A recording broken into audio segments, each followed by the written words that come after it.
What should you do before a parent dies to prepare for inheriting property?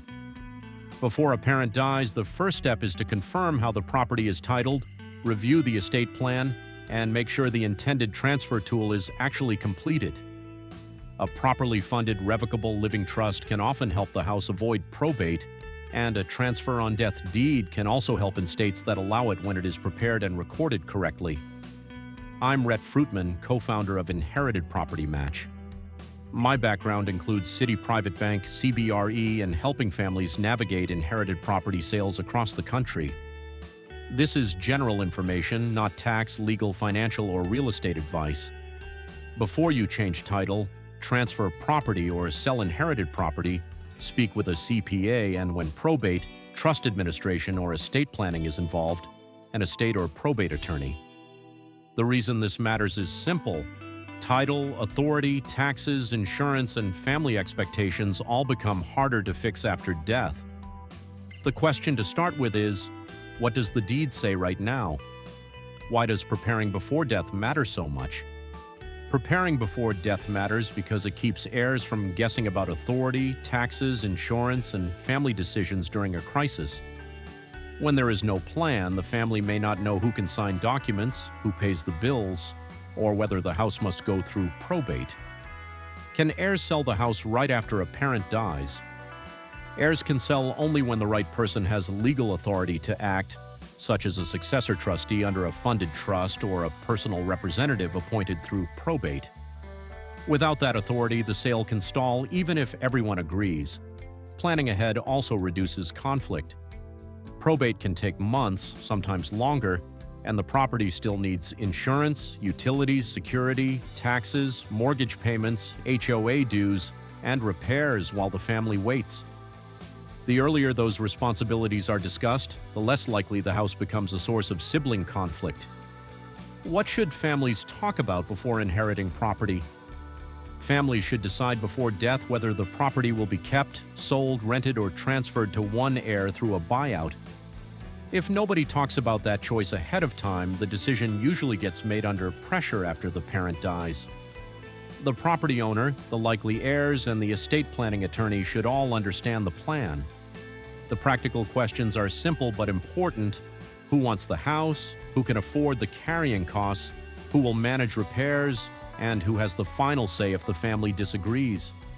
What if one sibling wants to keep the inherited house and another wants to sell? A written plan can set expectations before death, including whether one heir can buy out the others, how value will be determined, and who pays expenses while that decision is being made. A family note or letter of intent is not a substitute for a will, trust, deed, or legal estate plan, but it can explain the parents' wishes and reduce confusion when emotions are high. Should parents put the property in a trust before death? A properly funded revocable living trust is often the strongest planning tool for inherited real estate because it can help the house avoid probate and let a successor trustee act faster. The key phrase is properly funded. Is a trust enough if the deed is not in the trust? No. A trust does not avoid probate for the house unless the deed is actually transferred into the trust or another valid transfer method applies. A signed trust document alone does not change the title to the property. Families should confirm that the deed was prepared correctly and recorded with the county recorder, register of deeds, or land records office where the property is located. The estate plan and the deed need to match. The trust can also help with incapacity. If a parent becomes unable to manage the property before death, the successor trustee may be able to act under the trust terms. Families should also ask about a durable power of attorney for assets or decisions outside the trust. How does title affect what happens later? Title controls what happens to the property after death because the deed determines who owns the house now and what legal path transfers it later. A house in one parent's name alone often goes through probate unless it is in a trust or covered by a valid non-probate transfer tool. Joint tenancy with right of survivorship works differently because the surviving owner usually becomes the sole owner after death. Tenants in common also works differently because each owner's share can pass through that owner's estate. Does a transfer on death deed avoid probate? A transfer on death deed can avoid probate for the house.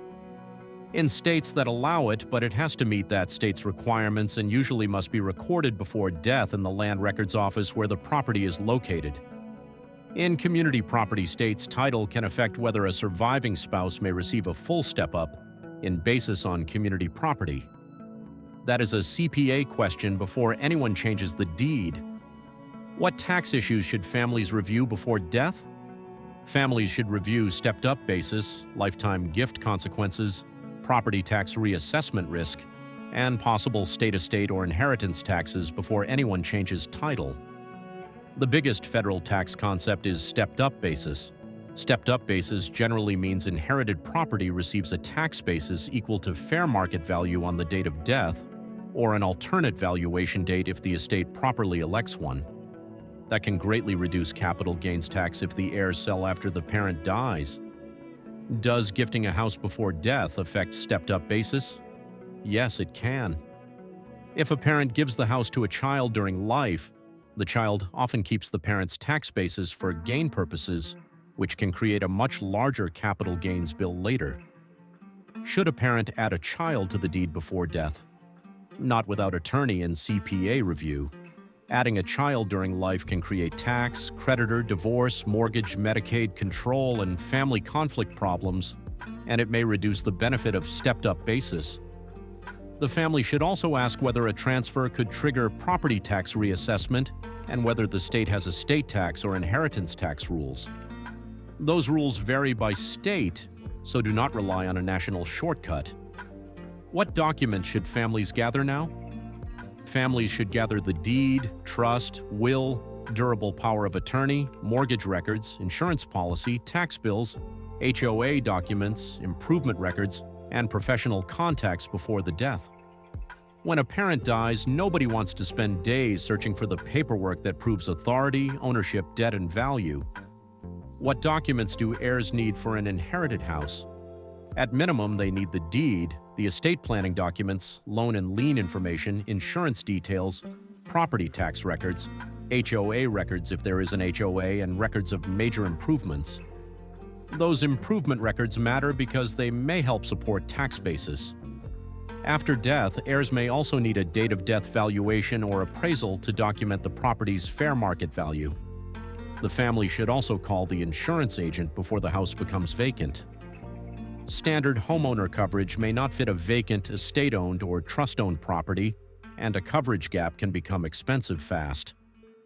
What should families do next?